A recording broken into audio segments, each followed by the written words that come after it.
ওপর মহলকে খুশি করতে আওয়ামী লীগ আমলে সাজানো হয় অনেক জঙ্গি নাটক। এসব করে পদোন্নতি বাগান আইন শৃঙ্খলা বাহিনীর কর্মকর্তারা। আবার প্রতিবাদ জানানোয় রোষানলে পড়েন অনেকে। গুম খুন সমর্থন না করলেও সর্বোচ্চ মহলের নির্দেশের বাইরে যেতে পারেনি অনেকে। গত ১.৫ দশকে গুমের ঘটনা নিয়ে কমিশনের দ্বিতীয় অন্তর্বর্তী প্রতিবেদনে উঠে এসেছে বাহিনীর ভেতরে দ্বন্দ্ব, যন্ত্রণা ও মতবিরোধ। গুমের শিকার ব্যক্তিদের গুলি করে হত্যার পর ক্রসফায়ারে নিহতের দাবি করত বাহিনী। আলামত নষ্ট করতে নদীতে ফেলে দেওয়া হতো অনেকের মরদেহ। গুম বিষয়ক কমিশনের দ্বিতীয় প্রতিবেদনে উঠে এসেছে এসব ভয়াবহ তথ্য। কমিশন বলছে, গুমের শিকার অনেক ব্যক্তিকে গুলি না করে ইনজেকশন প্রয়োগে হত্যা করা হয়। মরদেহ নিশ্চিহ্ন করতে জ্বালিয়ে দেওয়া হয় ইটের ভাটায়। এছাড়া ট্রেন ও বাসের নিচে ফেলে হত্যার পর সাজানো হয় দুর্ঘটনার নাটক।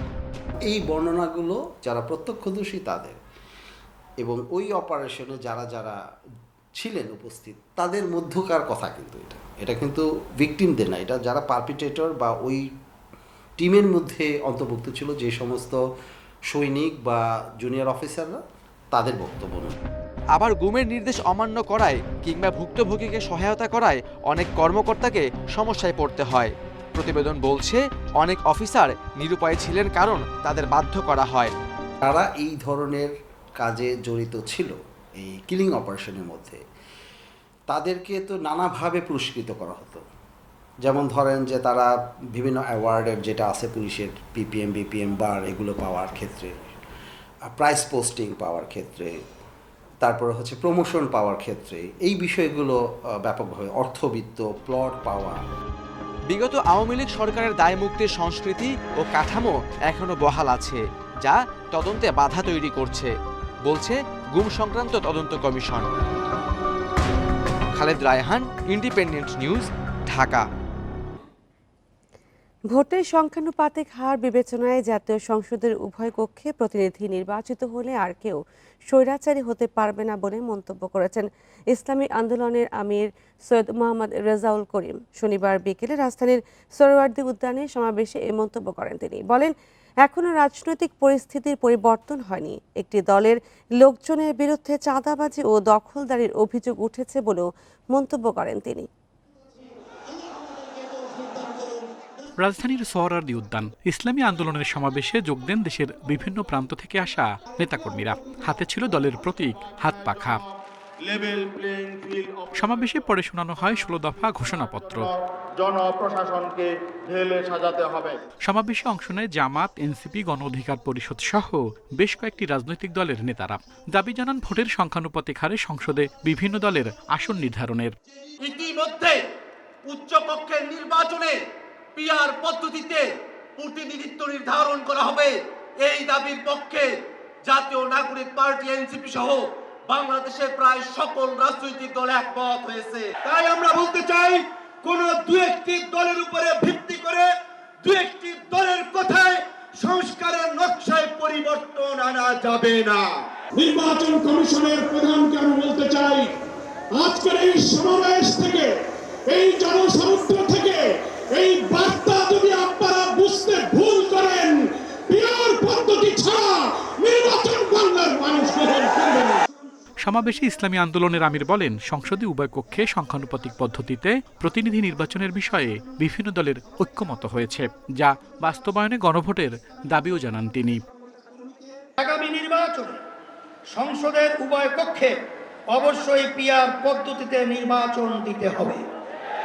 যে যা যত শতাংশ ভোট পাবে সংসদে তাদের সেই অনুপাতি হারে আসন থাকবে। এই পদ্ধতিতে রাষ্ট্র পরিচালনায় সকলের মতের প্রতিফলন ঘটবে। কোন দল জালেম হওয়ার সুযোগ পাবে না। মৌলিক সংস্কারে গড়িমসি হচ্ছে অভিযোগ করে তিনি বলেন, জুলাই গণ অভ্যুত্থানকে ব্যর্থ হতে দেয়া যাবে না। আল আমিন হোসেন, ইন্ডিপেন্ডেন্ট নিউজ, ঢাকা।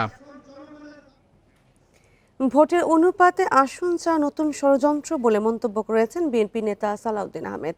তিনি অভিযোগ করেন, স্থানীয় সরকার নির্বাচন আগে চেয়ে জাতীয় নির্বাচন ব্যাহত করার চেষ্টা চলছে। এদিকে বিএনপির আরেক নেতা জয়নুল আবদিন ফারুক বলেন, আওয়ামী লীগের প্রেতাত্মারা বিএনপির বিরুদ্ধে এখনও সক্রিয়। শনিবার বিকেলে রাজধানীতে আলাদা অনুষ্ঠানে এসব কথা বলেন নেতারা। রাজধানীর মাতৃভাষা ইনস্টিটিউটে জিয়াউর রহমানের স্মারক বই ও আর্কাইভ উন্মোচনের অনুষ্ঠানে যোগ দেন বিএনপির স্থায়ী কমিটির সদস্য সালাউদ্দিন আহমেদ। এ সময় তিনি বলেন, ভোটের অনুপাতে আসন বিন্যাস জটিল প্রক্রিয়া। এছাড়া স্থানীয় সরকার নির্বাচন আগে চাওয়া এক ধরনের ষড়যন্ত্র বলেও মন্তব্য করেন বিএনপি নেতা। আনুপাতিক হারে নির্বাচনের কথা যারা বলছেন তাদের একটা উদ্দেশ্য আছে। যারা স্থানীয় সরকারের নির্বাচন জাতীয় সংসদের নির্বাচনের আগে চায়, তাদের একটি উদ্দেশ্য আছে, হয় নির্বাচন বিলম্বিত করা অথবা বাংলাদেশে নির্বাচন না হওয়া। আনুপাতিক হারে নির্বাচনের ক্ষেত্রে কোনো সংসদীয় এলাকার ভোটারগণ জানবেন না যে কে তাদের এমপি হবে।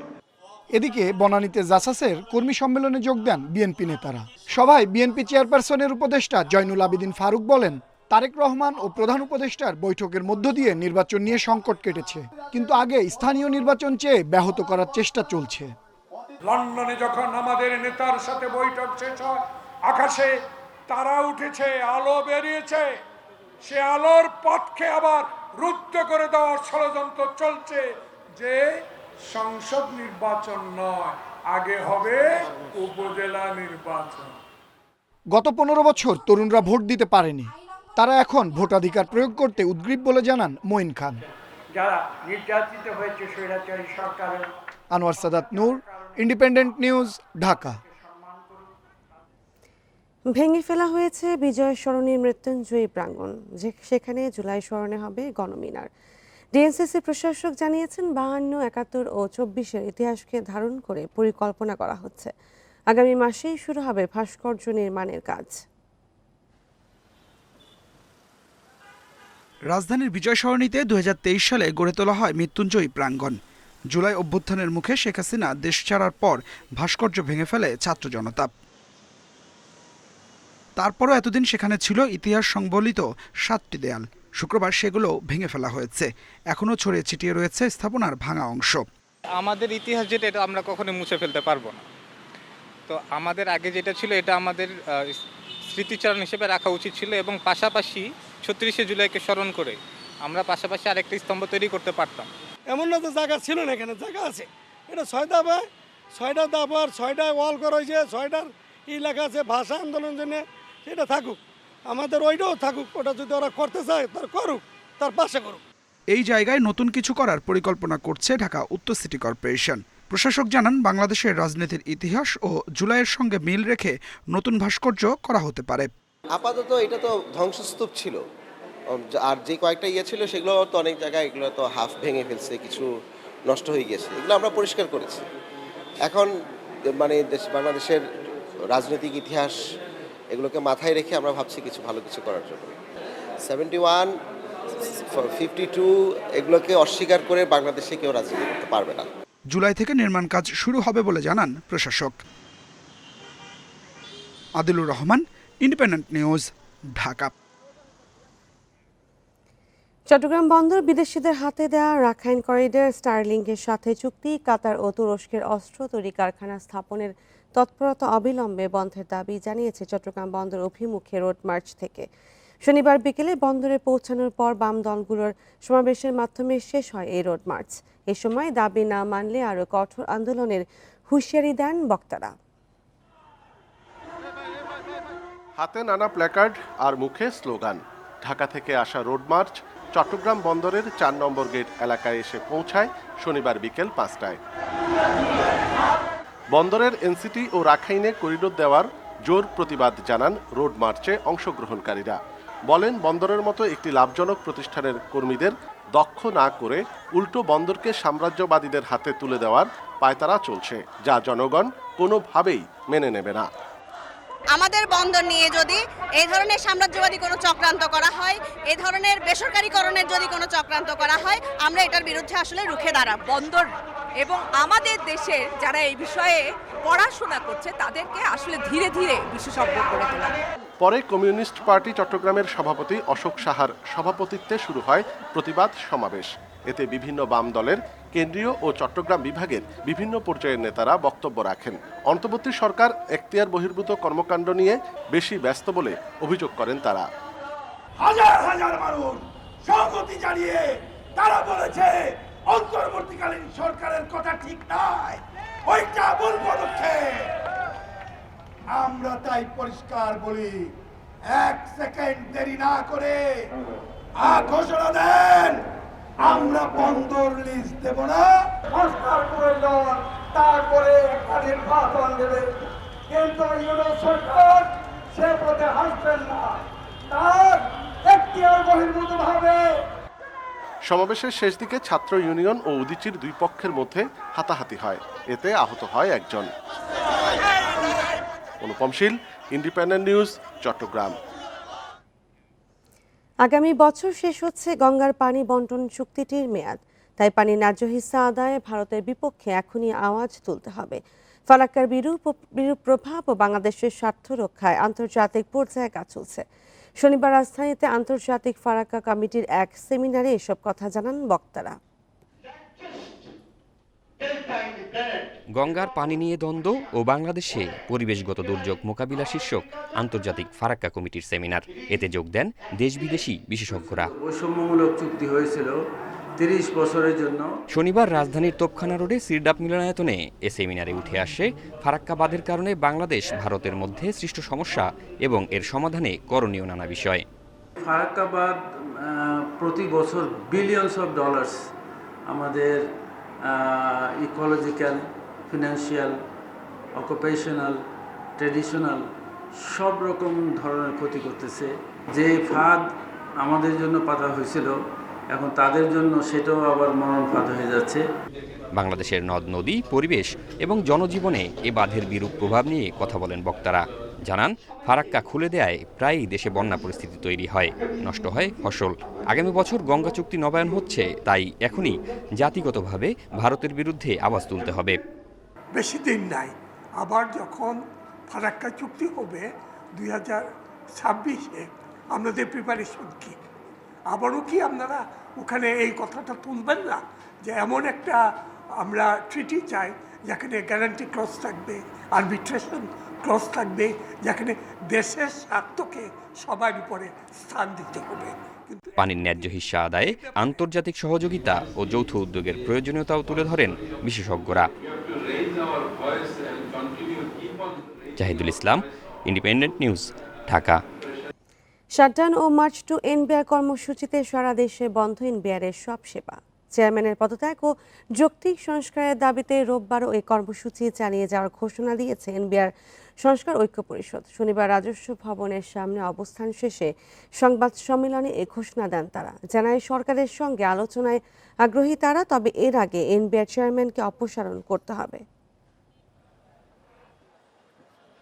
পূর্ব ঘোষণা অনুযায়ী এনবিআর সংস্কার ঐক্য পরিষদের ব্যানারে সকাল থেকে রাজধানীর আগারগাঁওয়ে রাজস্ব ভবনের সামনে অবস্থান নেয় আন্দোলনকারীরা। অনাকাঙ্ক্ষিত ঘটনা এড়াতে মোতায়েন করা হয় আইন শৃঙ্খলা বাহিনী সদস্যদের। এনবিআরের পক্ষ থেকে কর্মীদের অফিসে উপস্থিত না থাকলে শাস্তিমূলক ব্যবস্থা নেওয়ার নির্দেশনা ছিল। তা উপেক্ষা করেই চেয়ারম্যানের পদত্যাগের দাবিতে অনড় আন্দোলনকারীরা।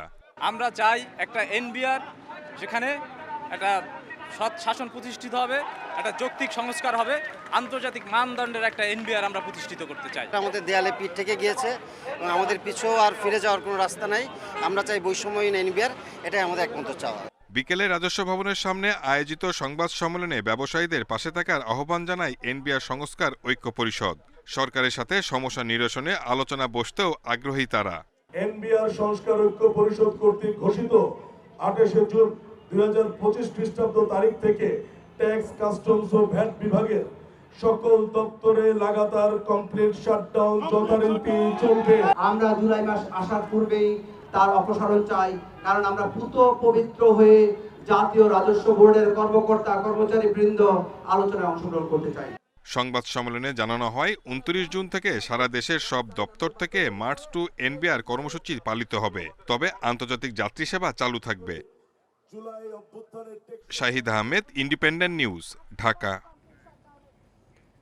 এনবিআর কর্মকর্তা কর্মচারীদের কমপ্লিট শাটডাউন কর্মসূচির কারণে সারা দেশে বন্দরগুলোতে দেখা দিয়েছে অচল অবস্থা। আমদানি রপ্তানিতে শুল্কায়ন কার্যক্রম বন্ধ থাকায় বিপাকে ব্যবসায়ীরা। আটকা পড়েছে পণ্যবাহী অসংখ্য ট্রাক। এনবিআর বিলুপ্তির প্রতিবাদ ও চেয়ারম্যানের পদত্যাগ দাবিতে কর্মসূচি চলবে আজও। দ্রুত সংকট সমাধান না হলে ব্যাপক লোকসানের শঙ্কায় ব্যবসায়ীরা। শনিবার সকাল ৯টা থেকে চট্টগ্রাম কাস্টমসে শুরু হয় কমপ্লিট শাটডাউন কর্মসূচি। তালা ঝুলিয়ে দেওয়া হয় শুল্কায়ন শাখার সব কক্ষে। কোনো কর্মকর্তা কর্মচারী কাজে যোগ দেননি। শুল্কায়ন কার্যক্রম বন্ধ থাকায় কাস্টমস অফিসে এসে ফেরত যান আমদানি রপ্তানিকারকদের প্রতিনিধিরা। আজকেও জানি যে কাজ হবে। গতকালকে রাত্রে একটা বিজ্ঞপ্তি পেলাম যে আজকে থেকে কমপ্লিট শাটডাউন অনির্দিষ্টকালের জন্য। এটা আপনার একটা সুস্থ সমাধানে না আসে, এরকম হ্যাঙ্গিং অবস্থা থাকে, তাহলে তো আস্তে আস্তে ডে বাই ডে এটা হবে, ডিমেশন হবে। সকাল থেকে ফাঁকা বেনাপোল কাস্টমস হাউস। বেকার সময় কাটাচ্ছেন বন্দরের সাথে সংশ্লিষ্ট শ্রমিকরা। অচল অবস্থা তৈরি হয়েছে হিলি স্থলবন্দরেও। বিল অফ এন্ট্রি দাখিল থেকে শুরু করে কাস্টমস শুল্কায়ন বন্ধ থাকায় বন্দর থেকে আমদানি হওয়া পণ্য খালাস নিয়ে বিপাকে ব্যবসায়ীরা। এই শাটডাউনের কারণে এই কাঁচামালগুলা এই তীব্র তাপদাহে সবটাই ক্ষতিগ্রস্ত হয়ে যাবে। এতে ব্যবসায়ীদের চরম ক্ষতি হবে এবং এই ক্ষতির কারণে শুধু এই বাংলাদেশে এই কাঁচামালের যে দ্রব্যগুলা এগুলোর দামও বৃদ্ধি পাবে। শুল্ক আদায়ের সব ধরনের কার্যক্রম বন্ধ সোনা মসজিদ স্থলবন্দরেও। কর্মসূচির কারণে ভারতের মোহদ্দিপুর স্থলবন্দরে পণ্যবাহী ট্রাকের জট তৈরি হয়েছে জানান ব্যবসায়ীরা। রেশমি নন্দী, ইন্ডিপেন্ডেন্ট নিউজ। এনবিআর কর্মকর্তাদের আন্দোলনের কারণে দৈনিক ২৫০০ কোটি টাকার বাণিজ্য ব্যাহত হচ্ছে বলে দাবি করেছেন ব্যবসায়ী নেতারা। তাই দ্রুত আলোচনা করে অচল অবস্থার অবসান চান তারা। শনিবার রাজধানীর একটি হোটেলে শীর্ষস্থানীয় বিভিন্ন ব্যবসায়ী সংগঠন আয়োজিত সংবাদ সম্মেলনে তারা এই কথা বলেন। এ সময় তারা বলেন, এনবিআর চেয়ারম্যানের অপসারণ কোনোভাবে কাম্য নয়। প্রায় ১ মাস ধরে চলা এনবিআর কর্মীদের আন্দোলনে বড় ধরনের ক্ষতির মুখে পড়েছে আমদানি রপ্তানি নির্ভর ব্যবসা প্রতিষ্ঠানগুলো। দিন দিনে অবস্থা আরও ঘনীভূত হলে শনিবার সংবাদ সম্মেলন করে ব্যবসায়ী নেতারা। এ সময় জানানো হয়, কলম বিরতির ফলে প্রতিদিন ২৬০০ কোটি টাকার ব্যবসা ব্যাহত হচ্ছে। বন্দরে সময়মতো খালাস করতে না পারায় নষ্ট হচ্ছে কাঁচামাল। সংকট সমাধানে প্রধান উপদেষ্টার কার্যালয়ের নেতৃত্বে এনবিআর কর্মীদের সঙ্গে আলোচনায় বসার আহ্বান তাদের। ২৫০০ থেকে ২৬০০ কোটি টাকার মতো, এটা বলা যাবে না যে ক্ষতি হচ্ছে, ডিস্ট্রাপশন হচ্ছে এবং এটা যে রিকারিং এফেক্ট সেটা হলো এনর্মাস। সমস্যা নিরসনের জন্য মোটেও সময় ব্যয় না করে প্রধান উপদেষ্টার কার্যালয়ের নেতৃত্বে সরকারের সংশ্লিষ্ট মন্ত্রণালয় এবং বিডা যৌথভাবে আন্দোলনরত কর্মকর্তা কর্মচারীদের সাথে আলোচনায় বসা অতীব জরুরি। এদিকে চেয়ারম্যানের পদত্যাগ সহ কয়েকটি দাবিতে আজও কলম বিরতিতে এনবিআর কর্মীরা। তবে ব্যবসায়ী নেতারা বলছেন, এনবিআর চেয়ারম্যানের পদত্যাগের দাবির কোনো যৌক্তিকতা নেই। যে আপনি চেয়ারম্যানকে রিমুভ করে দিবেন, তাইলে মানে শুধু আমরা আপনার সাথে আলোচনায় বসবো। হু আর ইউ টু ডিসাইড? তো কালকে বলবো যে আপনার এই মেম্বার সাহেবকে রিমুভ করেন, পরশুদিন বলবো যে ওই কমিশনার সাহেবকে রিমুভ করেন, তারপর তার সাবঅর্ডিনেট স্টাফরা তাকে সেটা ডিমান্ড করবে। এটা তো হতে পারে না। বাস্তবতা হলো যে আমরা তাদের কাছে জিম্বি। আজকে যেটা আপনারা লক্ষ্য করছেন এটা কিছুই না, এটা অ্যাকচুয়ালি ক্ষমতার একটা বন্টন নিয়ে ঝগড়া হচ্ছে, টাকা পয়সার বন্টন নিয়ে ঝগড়া হচ্ছে। মাঝপথে আমরা হচ্ছে বিপদগ্রস্ত। দেশের আমদানি রপ্তানি ও অর্থনৈতিক অবস্থাকে সচল রাখতে কোনো পূর্ব শর্ত ছাড়াই শাটডাউন কর্মসূচি সহ সব কর্মসূচি প্রত্যাহারের আহ্বান জানান ব্যবসায়ী নেতারা। Mehedi Hasan, independent News, Dhaka. আগস্টে সড়কে নামছে বুয়েটের নকশা করা অটোরিকশা। শুরুতে ঢাকা দক্ষিণের পল্টন ও ধানমন্ডি এবং উত্তর সিটি উত্তরা এলাকায় চলবে এসব রিকশা। সর্বোচ্চ গতি থাকবে ঘন্টায় ৩০ কিলোমিটার, দাম ২ লাখ টাকার মধ্যে। প্রশিক্ষণপ্রাপ্ত চালকেরা পাবেন এই বাহন। স্থানীয় সরকার উপদেষ্টা জানান, জুলাই আন্দোলনে ভূমিকা রাখায় রিকশা চালকদের জন্য এই উদ্যোগ। গুলশানে উত্তর সিটির নগর ভবনের সামনে চালিয়ে দেখা হচ্ছে বুয়েটের নকশা করা ই রিকশা। হাইড্রোলিক ব্রেক, নির্ধারিত গতিসীমা সহ বেশ কিছু উন্নত নিরাপত্তা বৈশিষ্ট্য রাখা হয়েছে এই বাহনে, যা নেই বাজারে প্রচলিত অটোরিকশায়। এই রিকশা সড়কে চলার আগে ঢাকার ২ সিটি কর্পোরেশন থেকে চালককে নিতে হবে লাইসেন্স এবং প্রশিক্ষণ। একটি জাতীয় পরিচয়পত্রের অধীনে কেনা যাবে ৩টি অটোরিকশা। এর আগে দুর্ঘটনা প্রবণতা সহ বেশ কিছু কারণে কয়েকবার ব্যাটারি চালিত অটোরিকশা নিয়ন্ত্রণের উদ্যোগ নেওয়া হলেও সেই উদ্যোগ ব্যর্থ হয়েছে বারবারই। এবার বুয়েটের তৈরি অটোরিকশার অনুমোদন দিতে যাচ্ছে 2 সিটি কর্পোরেশন, যদিও নতুন অটোরিকশার জন্য নির্ধারণ হয়নি চার্জিং স্টেশন। একটা ফরম্যাটে নিয়ে আসা, এই যানবাহনগুলোকে রেজিস্ট্রেশন করা এবং যারা এইগুলো চালাবে তাদেরকে লাইসেন্স দেয়া, তাহলে তারা হবে কি একটা রেগুলেশনের আওতায় থাকবে এবং কোথাও কোনো সমস্যা হলে আমরা তাদেরকে আইডেন্টিফাই করতে পারবো, তাদের বিরুদ্ধে ব্যবস্থা নিতে পারবো। ই রিকশা নামানোর আগে চালকদের প্রশিক্ষণের ব্যবস্থা করবে সরকার। এজন্য 54 লাখ টাকা ব্যয়ে 300 প্রশিক্ষক তৈরি করা হচ্ছে। তাদের মধ্যে পুলিশ সদস্যদের পাশাপাশি থাকবেন বৈষম্য বিরোধী আন্দোলনের 175 শিক্ষার্থী। গ্র্যাজুয়ালি এই প্রথম রিকশাগুলো যারা কিনবেন তারা মার্কেটে নামতে থাকবেন এবং অন্য রিকশাগুলো গ্র্যাজুয়ালি এখান থেকে ফেজ আউট হবে। সেটা পুরো ফেজিং আউটটা ম্যাক্সিমাম সায়েন্টিফিক এবং গ্র্যাজুয়াল প্রসিডিউর শুরু করবো, কোনো জোর জবরদস্তির মধ্যে আমরা যাবো না, এটা একটা বড় বিষয়। আর এইসব রিসপেক্টেড জোন থেকেই আমরা যারা রিকশা চালাচ্ছেন তাদেরকে আমরা ট্রেনিং দিয়ে রিকশাগুলো নেওয়ার ক্ষেত্রে আমরা প্রায়োরিটাইজ করবো। প্রাথমিকভাবে ঢাকা দক্ষিণ সিটির পল্টন ও ধানমন্ডি এবং উত্তর সিটির উত্তরায় বুয়েটের ই রিকশা চলবে বলে জানিয়েছেন স্থানীয় সরকার উপদেষ্টা। এখন যেরকম কোনো নিয়ম নেই, তো আপনি চাইলেই কালকেও 10,000 রিকশা ঢুকে দিতে পারবেন ঢাকায়। তো এইটা আমরা প্রত্যেকটা জোন ওয়াইজ নির্দিষ্ট থাকবে রিকশা এবং ওই রিকশাগুলো ওই জোনেই চলবে এবং এটার এখন যে তথাকথিত অবৈধ বলে তাদের উপর বিভিন্নভাবে নিপীড়ন করা হয়, ঘুষ চাওয়া হয় কিংবা মাঝে মধ্যে শাস্তিমূলক ব্যবস্থা যাওয়া হয়, এটা আর থাকবে না। নতুন ই রিকশা চলাচল করা সড়কগুলো থেকে ধাপে ধাপে তুলে নেওয়া হবে বর্তমানে চলাচল করা অটোরিকশাগুলো। Adilur Rahman, Independent News, Dhaka. Dengue নিয়ন্ত্রণে সিটি কর্পোরেশনের জনসচেতনতামূলক কার্যক্রম সাফল্য আসেনি, তাই এডিস মশার বংশ বিস্তার রোধে আবার অভিযান জরিমানার নজরদারি দিচ্ছে ঢাকার 2 সিটি কর্পোরেশন। এরই মধ্যে জনপ্রশাসন মন্ত্রণালয়ের কাছে ম্যাজিস্ট্রেট চেয়েছে দক্ষিণ সিটি। এর উত্তরে আজ 4 ম্যাজিস্ট্রেট দিয়ে চলবে অভিযান।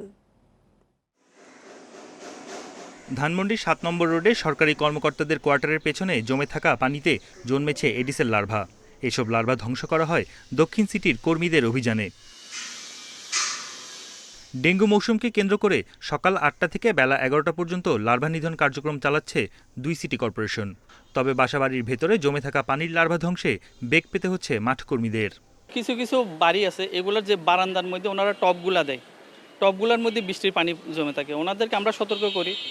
কীটতত্ত্ববিদেরা বলছেন ঢাকার বেশিরভাগ এলাকাতেই মশার ঘনত্ব ব্লুটো ইন্ডেক্স 20-এর বেশি, ফলে এবার ডেঙ্গুর প্রকোপ ব্যাপক হওয়ার শঙ্কা তাদের। গবেষণার যে মডেল, সেখানে আমরা এডিস মশার ঘনত্ব, ডেঙ্গু রোগীর সংখ্যা, বৃষ্টিপাত, তাপমাত্রা, আর্দ্রতা, এই কয়েকটি প্যারামিটারকে নিয়ে আমরা যে ফরকাস্টিং মডেলটি করি, সেই ফরকাস্টিং মডেলে আমরা নিশ্চিতভাবে দেখতে পাচ্ছি যে এবছর ডেঙ্গু পরিস্থিতি বেশ খারাপ হবে। স্বাস্থ্য অধিদপ্তরের তথ্য বলছে গত বছরের জুন মাসে ডেঙ্গু আক্রান্ত হয়ে হাসপাতালে ভর্তি হন 798 জন, যার মধ্যে মারা যান 8 জন। তবে এ বছরের জুনে ভর্তি হয়েছেন 5000-এর বেশি আর মারা গেছেন 18 জন। মে মাস থেকেই জনসচেতনতা কার্যক্রম চালাচ্ছে সিটি কর্পোরেশন, কিন্তু খুব একটা সুফল না পাওয়ায় আবারও অভিযানের দিকেই ঝুঁকছে 2 সিটি। 4 জন ডেডিকেটেড আমাদের কি বলে ম্যাজিস্ট্রেটকে আমরা অলরেডি মাঠে আছেন, তারা ডেইলি কাজ করছেন। ডিজাস্টার হলে এটা মোকাবেলার যতটুকু কাজ সেটা আমরা করছি, কিন্তু ডিজাস্টারের জন্য আমরা বসে নাই। ডিজাস্টার যেন না হয় সেই জন্য আমরা অ্যাক্টিভিটিগুলো আমরা করছি। একই সঙ্গে আমরা জনপ্রশাসন মন্ত্রণালয়ে 10 জন ম্যাজিস্ট্রেটের জন্য 10টি অঞ্চলের আমরা পত্র দিয়েছি। মোবাইল কোড করার জরিমানা পর্যায়ে যাওয়ার আগে আমরা যেটা তাদেরকে নির্দেশনা দিয়েছি, বিশেষ করে আঞ্চলিক নির্বাহী কর্মকর্তা এবং আমাদের অন্য কর্মকর্তা যারা ফিল্ডে যাচ্ছেন, যে আমরা প্রথমে সব মানুষকে সচেতন করতে চাই, এই জন্য আমরা লিফলেট দেওয়ার জন্য বলেছি। 2024-25 অর্থ বছরে মশা নিয়ন্ত্রণে দক্ষিণ সিটির বরাদ্দ 43 কোটি 75 লাখ টাকা আর উত্তরের বরাদ্দ 110 কোটি টাকা। বন ইবনে কামাল, ইন্ডিপেন্ডেন্ট নিউজ, ঢাকা। কুমিল্লার মুরাদনগরে ঘরে ঢুকে এক নারীকে ধর্ষণের অভিযোগ উঠেছে। এই ভিডিও ছড়িয়ে দেওয়ার ঘটনার সঙ্গে জড়িত থাকায় 3 জনকে গ্রেপ্তার করেছে পুলিশ, তবে তাদের পরিচয় জানা যায়নি। এর আগে শুক্রবার ভুক্তভোগী বাদী হয়ে অভিযুক্ত ফজর আলীকে আসামি করে ধর্ষণ মামলা করেন। পুলিশ জানায় কিছুদিন আগে স্বামীর বাড়ি থেকে বাবার বাড়িতে সন্তানদের নিয়ে বেড়াতে আসেন ওই নারী। বৃহস্পতিবার রাতে ঘরে ঢুকে তাকে ধর্ষণ করেন ফজর আলী। চিৎকার শুনে প্রতিবেশীরা এগিয়ে এসে ফজর আলীকে আটক করে মারধর ও ঘটনার ভিডিও ধারণ করে। পরে ফজর আলী ঘটনাস্থল থেকে পালিয়ে যান। তাকে ধরতে অভিযান অব্যাহত রয়েছে। এদিকে শনিবার রাতে ঘটনার ভিডিও সামাজিক যোগাযোগ মাধ্যমে ছড়িয়ে পড়লে শুরু হয় সমালোচনা। চট্টগ্রামের জেনারেল হাসপাতালে 1 মাসের বেশি সময় ধরে মিলছে না জলাতঙ্ক রোগের টিকা। মরণঘাতী ভাইরাসের টিকা না পেয়ে আতঙ্কে ভুক্তভোগীরা। সময় মতো টিকা না দিলে প্রাণহানির শঙ্কা করছেন চিকিৎসকেরা। টিকা আনতে ঊর্ধ্বতন মহলের সাথে যোগাযোগ করা হচ্ছে দাবি হাসপাতাল কর্তৃপক্ষের। 2030 সালের মধ্যে জলাতঙ্কমুক্ত দেশ গড়তে কাজ করছে সরকার। জেলা ও উপজেলা হাসপাতালে দেয়া হয় বিনামূল্যে জলাতঙ্কের টিকা, কিন্তু গেল 1 মাস ধরে চট্টগ্রামের জেনারেল হাসপাতালে নেই জীবন রক্ষাকারী এই টিকার সরবরাহ। গেল মে মাসে চট্টগ্রামের জেনারেল হাসপাতালে কুকুর বিড়ালের কামড় কিংবা আঁচড় খেয়ে টিকা নেন 776 জন নারী পুরুষ, আর চলতি মাসের এ পর্যন্ত তা দাঁড়িয়েছে 1500-এ। সরবরাহ না থাকায় টিকা দিতে পারছে না রোগীদের।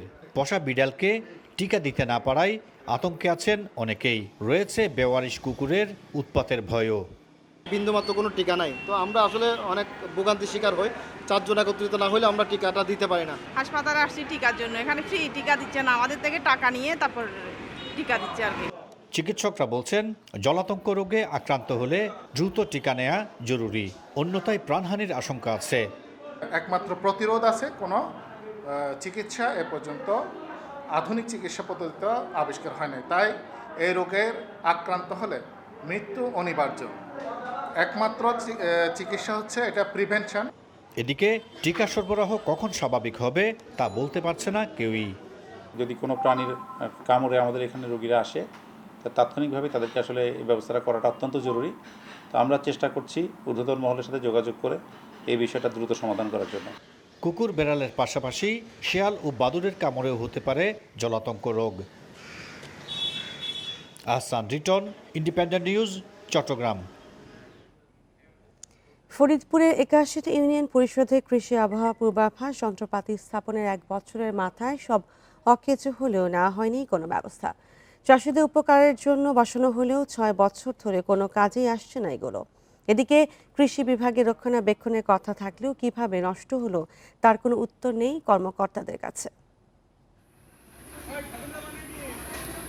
ফরিদপুরের সব ইউনিয়ন পরিষদ ভবনে বিশ্বব্যাংকের অর্থায়নে 2017 সালে বসানো হয় কৃষি আবহাওয়া পূর্বাভাস বোর্ড। দীর্ঘদিন নষ্ট থাকায় বাসা বেঁধেছে পাখি, জমেছে মাকড়সার জাল আর ধুলাবালির আস্তরণ।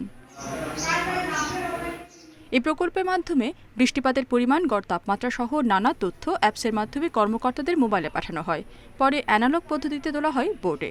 ইউনিয়ন পরিষদ থেকে এসব তথ্যের ভিত্তিতে বীজ বোনা, সেচ কাজ ও কীটনাশক প্রয়োগের সময় ঠিক করেন চাষিরা, কিন্তু বছর না ঘুরতে মুখ থুবড়ে পড়ে প্রকল্প। ইউনিয়নের একটা পূর্বাভাস জানার জন্য তো এখন আসলে খুবই প্রয়োজন, কারণ দেশটা এখন আধুনিক ডিজিটাল হয়ে গেছে। আবহাওয়ার গতিবিধি লক্ষ্য করতাম বা দেখতাম, তাহলে অবশ্যই সতর্ক হইতাম। ইউনিয়ন পরিষদে আবহাওয়া সংক্রান্ত যে বোর্ডটি স্থাপন করা হয়েছে ওটা বেশ কিছুদিন যাবৎ নষ্ট এবং অকার্যকর অবস্থায় আছে।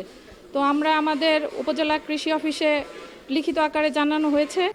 মেরামতের জন্য নষ্ট যন্ত্রপাতির তালিকা প্রকল্প সংশ্লিষ্টদের কাছে পাঠালেও কোনো ব্যবস্থা নেওয়া হয়নি, দাবি জেলা কৃষি কর্মকর্তার। অনেক ডিসপ্লে বোর্ড বা হচ্ছে যে রেইন গেজ এটি ইনঅ্যাক্টিভ অবস্থায় আছে এবং আমরা সেটির একটি তালিকা প্রকল্প অফিসে প্রেরণ করেছি।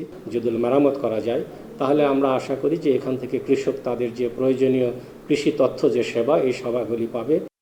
কর্মকর্তারা বলছেন, প্রয়োজনীয় ব্যবস্থা নিলে ঝড়ের পূর্বাভাস সহ 10টি বিষয়ে আগাম তথ্য দিতে পারবে কৃষি আবহাওয়া পূর্বাভাস বোর্ড। Independent news. সেতু না থাকায় দীর্ঘদিন ধরে দুর্ভোগে নরসিংদী সদরের আলোকবালি ইউনিয়নের 40,000-এর বেশি মানুষ। নৌকায় মেঘনা নদী পারাপারে বাড়ছে যাতায়াতে, ঘটছে দুর্ঘটনা। যোগাযোগ ব্যবস্থা সহজ করতে নদীতে সেতু নির্মাণের দাবি স্থানীয়দের, তবে এ ব্যাপারে আশ্বাস এলজিইডির কর্মকর্তার। নরসিংদীর সদর উপজেলার আলোকবালি ইউনিয়ন 24 বর্গ কিলোমিটারের এই ইউনিয়নে 9 গ্রামে বাস 40,000-এর বেশি মানুষের। মেঘনা নদী ঘেরা এই চরাঞ্চল থেকে সদরে যাতায়াতের একমাত্র ভরসা নৌকা। বছরের পর বছর ধরে 20 কিলোমিটার দূরত্বের পথ নৌকায় ঝুঁকি নিয়ে পারাপার হচ্ছেন স্থানীয়রা। এতে করে যাতায়াতে লাগছে বাড়তি সময়, ঘটছে দুর্ঘটনা। যদি একটা ব্রিজ থাকতো, যে জায়গায় 15 মিনিট লাগতো ওই জায়গার মধ্যে আমাদের 2 ঘন্টা এমনকি 3 ঘন্টা এমনকি 5 ঘন্টা লাগে। চিকিৎসার জন্য যদি আমরা শহরে যেতে হয়, এই সদরে যাওয়ার আগে মুমূর্ষু রোগী যাওয়ার আগে রাস্তাতে মারা যাচ্ছে। এই ইউনিয়নে কোনো কলেজ না থাকায় শিক্ষার্থীদের যেতে হয় নরসিংদী সদরে। ঝড় বৃষ্টিতে চরম দুর্ভোগে পড়তে হয় তাদের। 2 ঘন্টার মতো লেগে যায় আমাদের বিদ্যালয়ে আসতে, যার জন্য আমাদের শিক্ষা কার্যক্রমে অনেক ব্যাঘাত ঘটছে। কচুরিপানায় নদী আপনারা দেখছেন, নদী একদম ভরপুর থাকে। এখান থেকে 3 ঘন্টা 4 ঘন্টা 5 ঘন্টাও অনেক সময় দেখা যাচ্ছে নৌকা থুয়ে এসে পড়তে হয়। স্থানীয় সরকার প্রকৌশল অধিদপ্তর বলছে এরই মধ্যে সেতু নির্মাণের সম্ভাব্যতা যাচাই করা হয়েছে। শীঘ্রই প্রকল্পের অধীনে একটি সেতু নির্মাণ করা হবে বলে আশ্বাস দেন এলজিডির কর্মকর্তারা। কাজ চলতেছে, আমাদের একটা প্রকল্প আছে, সেই প্রকল্পটার ভিতরে এটার সার্ভে হয়ে গেছে এবং হাইড্রোমরফোলজিক্যাল স্টাডিও হয়ে গেছে। ইনশাল্লাহ এই প্রকল্পটা যদি আলোর মুখ দেখে, ইনশাল্লাহ আমাদের এই ব্রিজটা বাস্তবায়ন হবে খুব শীঘ্রই। এলাকাবাসীরা জানান, আলোকবালি ইউনিয়ন থেকে প্রতিদিন নরসিংদী সদরে যাতায়াত করেন 3000-এর বেশি মানুষ। Independent news. আমের উৎপাদন ভালো হলেও সুফল পাচ্ছে না চাষিরা। রপ্তানিতে নেই আশানুরূপ সাফল্য। চলতি মৌসুমে 38টি দেশে 5000 টন আম রপ্তানির লক্ষ্যমাত্রা থাকলেও এখন পর্যন্ত হয়েছে মাত্র 935 টন। আধুনিক প্যাকেজিং হাউসের স্বল্পতা, কোয়ারেন্টাইন প্রক্রিয়া, অধিক বিমান ভাড়া বড় প্রতিবন্ধকতা বলছে সংশ্লিষ্টরা। সুফল পেতে কার্যকর পদক্ষেপ নেওয়ার পরামর্শ কৃষি অর্থনীতিবিদদের। দেশে এখন আমের ভরা মৌসুম, কিন্তু ফলন ভালো হলেও ঈদের দীর্ঘ ছুটি সহ নানা কারণে এবার আমের বেচাকেনা তেমন জমে ওঠেনি, বাড়ছে না রপ্তানিও। চাষিরা বলছেন রপ্তানির জন্য আম সংরক্ষণের সঠিক ব্যবস্থা নেই। রাজধানী ছাড়া অন্য কোথাও তেমন শীতলীকরণ সুবিধা নেই, ফলে আন্তর্জাতিক মান অনুযায়ী প্যাকেজিং ও গ্রেডিং করা যাচ্ছে না। রপ্তানিযোগ্য আম উৎপাদনের জন্য সরকারি প্রকল্প থাকলেও এর সুফল তেমন মিলছে না। রপ্তানি আমরা ফ্রেশ আম করব না আসলে প্রসেস করব, এই ব্যাপারগুলো কিন্তু পরিষ্কার হতে হবে চাষিদের ক্ষেত্রে। কারণ আমরা যদি প্রসেসে যাই তাহলে আমরা নার্সিং খরচটা কমে যাবে আমাদের, তাহলে আমাদের উৎপাদন খরচ কমলো, আমরা চাষিরা বাঁচলাম। আম রপ্তানিতে বেশ কিছু চ্যালেঞ্জ রয়েছে বলে দাবি প্রকল্প পরিচালকের। জানান, সঠিক সময়ে কার্গো ভাড়া সহ সার্বিক বিষয় নিয়ে কৃষি মন্ত্রণালয় কাজ করছে। এয়ার ফেয়ারটা আনস্টেবল থাকে, কখনো বেড়ে যায়। আর একটা বিষয় হলো যে এয়ার স্পেস পাওয়া যায় না, এয়ার স্পেসটার একটা সমস্যা আছে। এই দুইটাই হলো এখন মেজর প্রবলেম। এই দুইটা মেজর প্রবলেম যদি কাটিয়ে ওঠা যায় তাহলে আমাদের মনে হয় ভালো হবে। আবার এবার আমাদের একটা গুড সাইন আছে, এবার কাতারে আমাদের ম্যাঙ্গো এক্সপোর্ট হচ্ছে। রপ্তানির জন্য কূটনৈতিক তৎপরতা বৃদ্ধির পাশাপাশি আম চাষাবাদের ধরনের পরিবর্তনের তাগিদ বিশেষজ্ঞদের।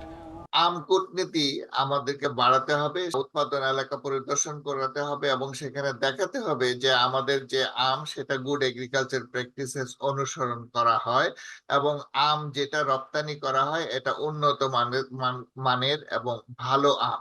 কৃষি সম্প্রসারণ অধিদপ্তরের তথ্য মতে এবছর আমের উৎপাদন হতে পারে 28 লাখ টনের বেশি। গত বছর রপ্তানি হয়েছিল মাত্র 1321 টন। Shahid Ahmed, Independent News, Dhaka. উচ্চ মূল্যস্ফীতি, অনিয়ন্ত্রিত মুদ্রানীতি ও দুর্বল ব্যাংক ব্যবস্থার কারণে গেল 3 বছর সব মিলিয়ে 58,000 কোটি টাকা ক্ষতি হয়েছে বলে দাবি করেছে ঢাকা চেম্বার। শনিবার রাজধানীর মতিঝিলের ডিসিসিআই কার্যালয়ে এক সেমিনারে এসব কথা বলেন সংগঠনটির সাবেক সভাপতি। 2022 সালে দেশে মূল্যস্ফীতি ছিল 7.7%, চলতি বছরে যা ঠেকেছে 10%-এর উপরে। যার নিয়ন্ত্রণে কেন্দ্রীয় ব্যাংকের কঠিন মুদ্রানীতির ফলে প্রায় 32% রপ্তানি সক্ষমতা কমেছে বলে জানিয়েছে ঢাকা চেম্বার। ব্যবসায়ীরা বলছেন এই সময়ে প্রায় 1 লাখ কোটি টাকার বাড়তি সুদ দিতে হয়েছে। ডিসিসিআইয়ের সাবেক সভাপতি বলেন, গ্যাস উত্তোলন কমে যাওয়া সহ দাম বেড়ে যাওয়া ও মূল্যস্ফীতির কারণে ব্যবসায়ীদের পণ্য উৎপাদন 30% কমে গেছে। এ সময় পণ্যের দাম বেড়েছে প্রায় 40%। এতে গেল 3 বছরে 58,000 কোটি টাকা ক্ষতি হয়েছে ব্যবসায়ীদের। রিয়ালাইজ লস দেখেন যেটা অ্যাকচুয়ালি আমাদের ক্যাশ টাকা দিয়ে কিনতে হয়েছে এবং 3 বছরের রিয়ালাইজ লসের যদি আমি অ্যাকুমুলেট করি, আমাদের 2022 সনের প্রাইস ধরে 58,000 কোটি টাকা আমাদের লস করা হয়েছে, নিতে হয়েছে। ইটস জাস্ট দ্যাট একটা শুধু পলিটিক্যাল চেঞ্জ হয়েছে তার জন্য কিন্তু ইকোনমিক সেক্টর এই সিচুয়েশনে পড়েনি। গত 3 বছর ধরে কিন্তু আমরা একটা ইকোনমিক মানে ব্যাড টাইমস আমরা করছিলাম, যে এখনই কি 9 থেকে 6, 6 থেকে 3, 3 থেকে 1 করার কি রাইট সময় ছিল? বাংলাদেশ ব্যাংকের নির্বাহী পরিচালক বলেন, শুধু মুদ্রানীতি নয়, মূল্যস্ফীতি, জ্বালানির দাম বৃদ্ধি, অনিশ্চিত রাজনৈতিক অস্থিরতার কারণেও ব্যবসায় নেতিবাচক প্রভাব পড়েছে। তবে ভালো ব্যাংকগুলো চাইলে সুদহার কমিয়ে দিতে পারে। Lending rate 12, 13, 14%, deposit rate 6, 7, 8। তো মার্জিনটা কত? স্প্রেড মার্জিন প্রায় 6-এর উপরে। এবং কিছু কিছু ব্যাংক আছে ভালো, আমি নাম বলতে চাচ্ছি না, তারা 8-9% spread. Can you imagine it? তাহলে কম্পিটিশনটা কোথায়? আমরা তো স্বাধীনতা দিচ্ছি আপনাদেরকে। যে সমস্ত ভালো ব্যাংক তারা তো ইন্টারেস্ট রেট কমিয়ে দিতে পারে, কমাচ্ছে না। এই সময় জানানো হয়, খেলাপি ঋণ, দুর্বল ঋণ প্রবাহ ও দীর্ঘমেয়াদী মূল্যস্ফীতির কারণে ব্যাংক খাত গভীর চাপে রয়েছে। এমন পরিস্থিতিতে অর্থনৈতিক পুনরুদ্ধার নিশ্চিত করতে ঋণ গ্রহীতা বান্ধব সংস্কারের আহ্বান জানিয়েছে ডিসিসিআই।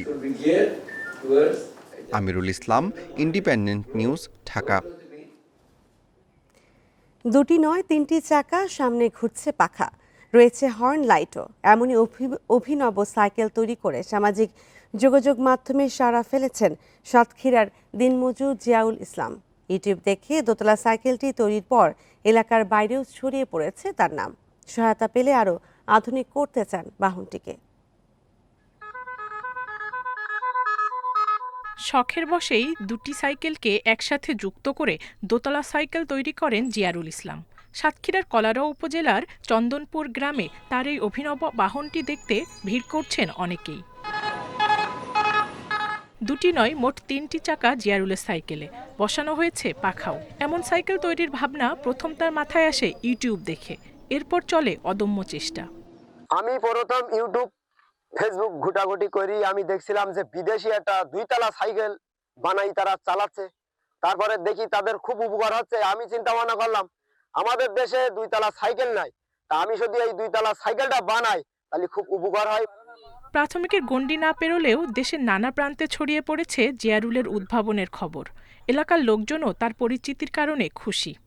তিনি একজন ক্ষুদি বিজ্ঞানী হিসাবে এলাকায় পরিচিত হয়ে গেছে, কারণ তিনি তাঁরই প্রচেষ্টায় বিভিন্ন কৌশলগতভাবে একটা দোতলা সাইকেল নির্মাণ করেছেন। সে কোনো ইঞ্জিনিয়ার না, কোনো মাস্টার না, কোনো প্রযুক্তি না, সে নিজে তার ব্রেন দিয়ে মেধা দিয়ে জিনিসটা তৈরি করেছে।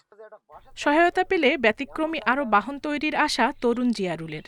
এই সাইকেলটা আরো উন্নতি করতে পারতাম। সাইকেলটা যতদূর পারিছি ততদূর করেছি, টাকার সাথে পারি না, গরিব অসহায় মানুষ, জন মজুরি দিয়ে এখন সরকারি সুযোগ সুবিধা যদি পাই তাহলে দেশে আরো এছাড়া সাইকেল আরো উন্নতি করি, বিভিন্ন রকমের সাইকেল বানাতে পারতাম।